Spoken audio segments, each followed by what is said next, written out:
This is a story about Daniel. He actually came to Babylon with Shadrach, Meshach, and Abednego, an aged king that came and went like these men, because they were honest and hard workers. They were always given the most important jobs, which made the other workers of the king jealous. This time the king's name was Darius, and he also liked Daniel. He knew that Daniel was a good worker, so he decided to put Daniel in charge of the whole country. The other servants of the king were very jealous of Daniel, and they tried to find something that would get Daniel in trouble. They were trying to get him fired, but Daniel obeyed God, so they couldn't find anything.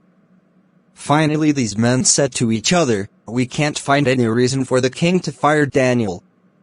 The only way we could get him to disobey the king is if we made a law against his God." So they went to King Darius and said, "O great king, you are so wonderful that no one should pray to anyone but you." The king said, "That sounds like a great idea." Then the men continued, "All of your workers have agreed that this should be done, and that anyone that prays to any other god should be thrown into the lion's den."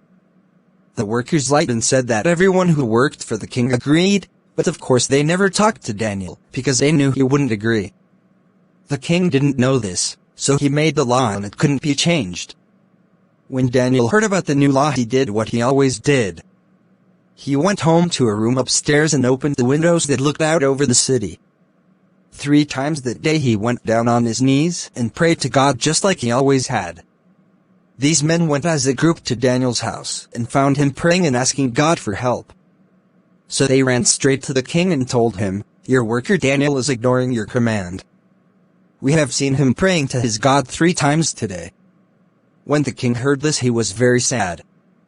He really liked Daniel and he didn't want him to die. He tried everything to get the law changed to stop Daniel from being thrown in the lion's den, but the men came to him and reminded him that the law could not be changed and Daniel would have to be punished.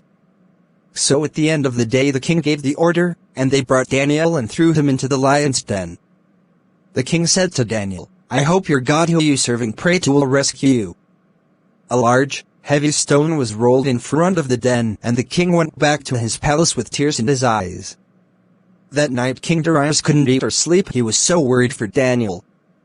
Daniel in the Lion's Children's Version Bible story. The next day, as soon as the sun came up, the king got up and ran to the lion's den. As he got closer he shouted, "Daniel, has your God who you serve and pray to rescued you from the lions?" The king waited quietly for a response. Then all of a sudden Daniel said, "O king, live forever. My God sent an angel, and he shut the mouths of the lions. They have not hurt me because I have done nothing wrong." The king jumped with joy and immediately ordered that Daniel be removed from the den. And when Daniel was lifted from the den, there wasn't even a scratch on him because he trusted in God. The king knew that the men had tricked him into punishing Daniel, so he punished them. After that the king made a new law and he said, "Daniel's God is great, and I order that everyone in my kingdom must respect the Lord God, who rescued Daniel from the hungry lions."